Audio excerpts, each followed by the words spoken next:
आपका साथ मेरी मेहनत और पंचायत का विकास। जी हाँ, ग्राम पंचायत राज सरौती क्षेत्र संख्या 21 से समिति पद के सुयोग्य, कर्मठ, संघर्षशील, शिक्षित, लोकप्रिय एवं समाज सेवी उम्मीदवार मोहम्मद मासूम जी। जी हाँ, मोहम्मद मासूम जी का चुनाव चिन्ह चारपाई छाप है। जी हाँ, चारपाई छाप है। तो आप लोगों से विनती है कि 2 नंबर पर बटन दबाकर मोहम्मद मासूम जी को भारी से भारी मतों से विजयी बनाइए। धन्यवाद। मोहम्मद मासूम जी जिंदाबाद, जिंदाबाद, जिंदाबाद। सरौती के जनता जिंदाबाद, जिंदाबाद, जिंदाबाद। चारपाई छाप जिंदाबाद, जिंदाबाद, जिंदाबाद। अब की ना बतिया भूलै ह चाची हो। मोहम्मद मासूम जी जिंदाबाद, जिंदाबाद, जिंदाबाद।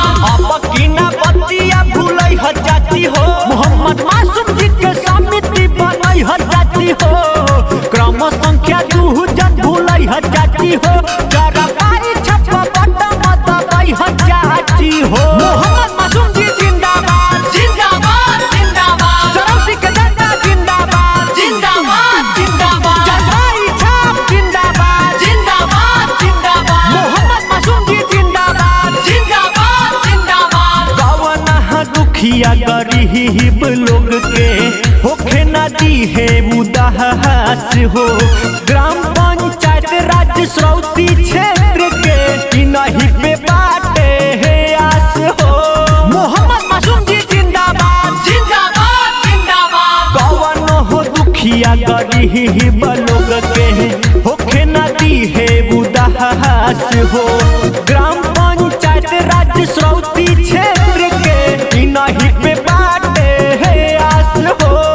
केहू के न झांसा में अइह भैया हो। मोहम्मद मासूम जी जिंदाबाद, जिंदाबाद, जिंदाबाद। केहू के न झांसा में अइह भैया हो। मोहम्मद मासूम जी के समिति बनै ह चाची हो। क्रम संख्या 2 जन भूलै ह चाची हो।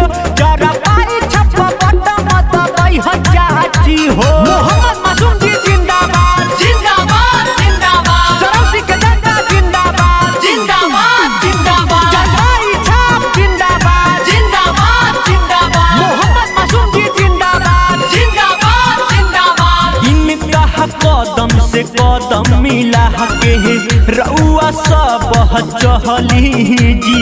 सबके इंदिराया बहास मिली चमक गली गली जी।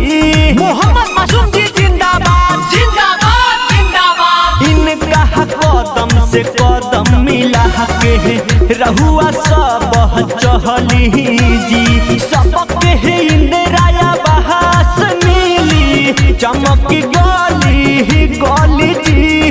विजय के झंडा लहराई चाची हो। मोहम्मद मासूम जी जिंदाबाद, जिंदाबाद, जिंदाबाद। विजय के झंडा लहराई चाची हो। मोहम्मद मासूम जी के समिति बनै ह चाची हो। क्रम संख्या 2 जन भूलै ह चाची हो। चारपाई छाप बटन दबाई ह चाची हो।